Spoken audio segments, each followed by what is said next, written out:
Bonjour à tous, nous abordons la deuxième journée d'épreuves et donc on se retrouve pour une nouvelle vidéo sortie des épreuves où je vous donne mon corrigé de la dissertation qui est tombée. Alors on voit donc la troisième dissertation, voici le sujet. Les espaces maritimes, objets de rivalité et de coopération. Vous le voyez, on a ici un sujet de facture assez classique qui ressemble d'ailleurs au sujet qui est tombé hier, puisque le sujet d'hier c'était l'espace objet de rivalité et de coopération. Je simplifie un petit peu le sujet d'hier. Donc en fait on va avoir une problématisation sensiblement semblable, même si bien sûr les connaissances vont s'adapter à ce sujet-là.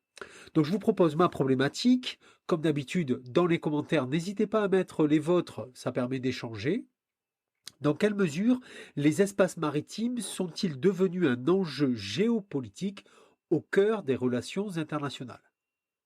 Et c'est vrai qu'en déterminant l'idée que c'est un enjeu géopolitique, on a l'idée, la dialectique, comme on dit, de passage de rivalité à coopération.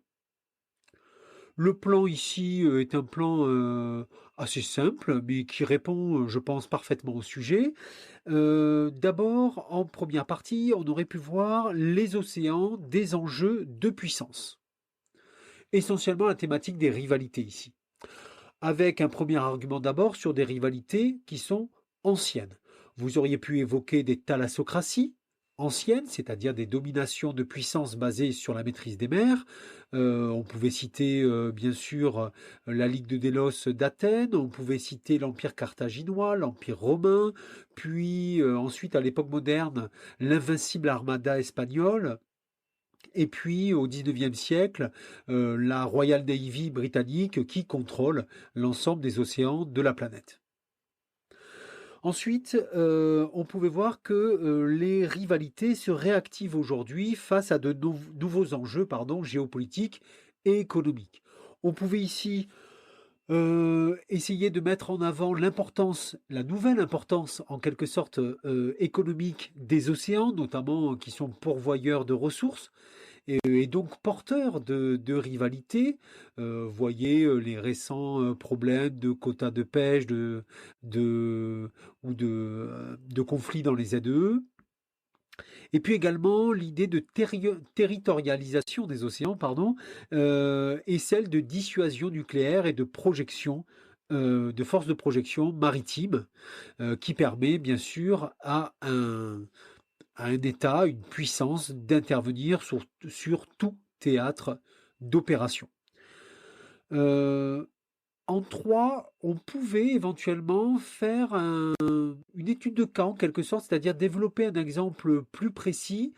Ça pouvait être pris dans l'objet conclusif, c'est-à-dire pourquoi pas la mer de Chine, les problèmes de rivalité qui se posent en mer de Chine, ou encore la situation de l'Arctique, qui pouvait être intéressant pour voir l'ensemble de ces rivalités.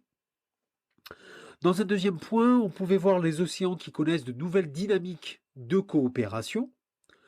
D'abord, dans un premier point, la mise en place d'une sorte de diplomatie militaire en expliquant en première partie, enfin en premier point en tout cas, la conférence de Montego Bay. Et en deuxième point, ce qui va avec, mais en détaillant quand même le statut de la haute mer. Qui est un statut finalement qui nécessite la coopération puisqu'elle est réputée n'appartenir à personne. En deuxième argument, on pouvait voir que les enjeux environnementaux participent aussi à une coopération accrue, avec notamment à partir de 2018 l'ONU qui organise la conférence internationale sur la biodiversité marine, qu'on a appelée aussi la BBNJ, de l'acronyme anglais pour le coup, qui doit aboutir, alors c'est un projet ambitieux, qui doit vraiment aboutir à un texte contraignant qui permettrait la préservation des océans. Voilà, j'espère que ces quelques éléments vous auront été utiles et on se retrouve très bientôt pour une nouvelle vidéo.